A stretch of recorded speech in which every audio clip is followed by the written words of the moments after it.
Welcome in our news for tonight. The Ministry of Interior takes a decision allowing Libyan nationals to enter the kingdom without prior approval to encourage medical tourism.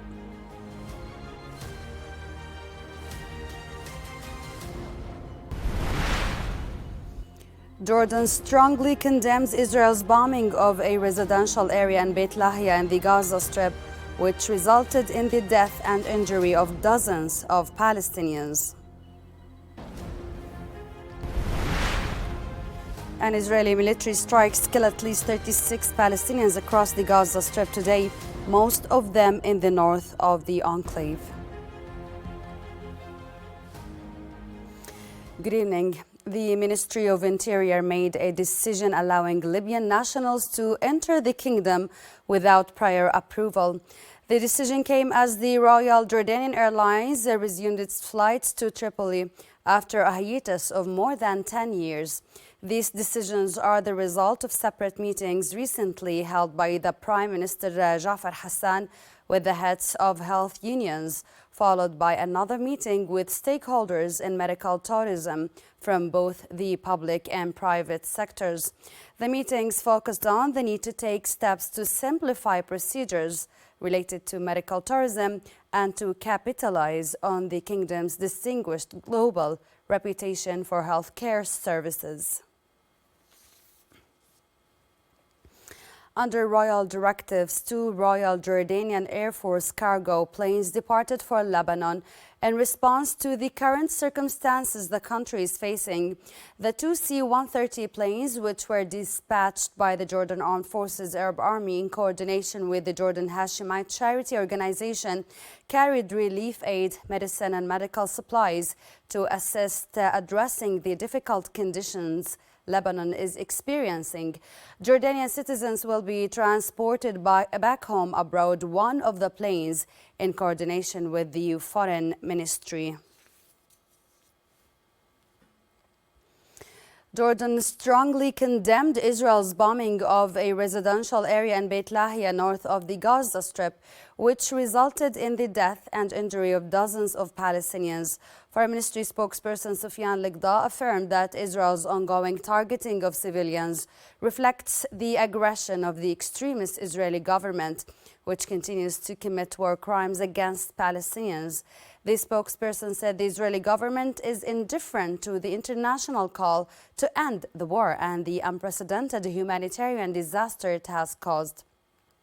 Qada pointed out that Israel is attempting to impose new realities in northern Gaza by force as it besieges the population, prevents food and medicine from entering, and forces Palestinians to flee, and continues its policy of starvation and collective punishment against innocent civilians. Meantime, Israeli military strikes killed at least 36 Palestinians across the Gaza Strip today, most of them in the north of the enclave.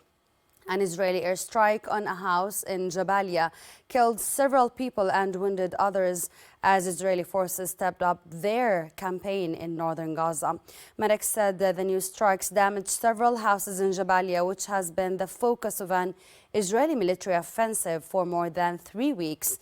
Yesterday, at least 40 Palestinians were killed and 80 others injured in Israeli airstrikes on several houses in northern Gaza's Beit Lahia. Lebanon's health ministry said at least 8 people were killed and 25 others wounded today in an Israeli strike near the southern city of Saydun. Last hour late night, 6 Lebanese were killed and 1 more was injured during Israeli airstrikes on the town of Jdeide Marja'iyun in southern Lebanon. Also in southern Lebanon, 2 more people were killed and a third was wounded in an Israeli attack on Al-Nabatiya Fouqa area. The Israeli military urged residents of 14 villages in southern Lebanon to evacuate immediately and move north of Al-Awali River.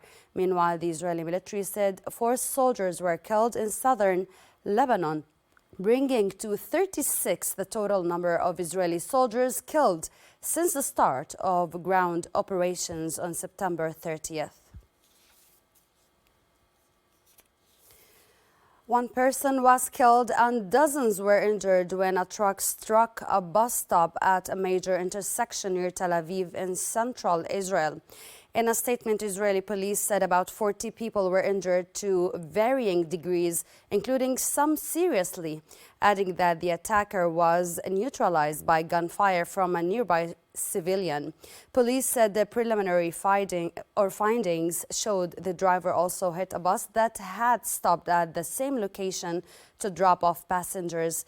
In a separate incident, the army said Israeli soldiers killed a man who tried to stab them during an operation near Jerusalem. That's it for tonight. Thank you for watching.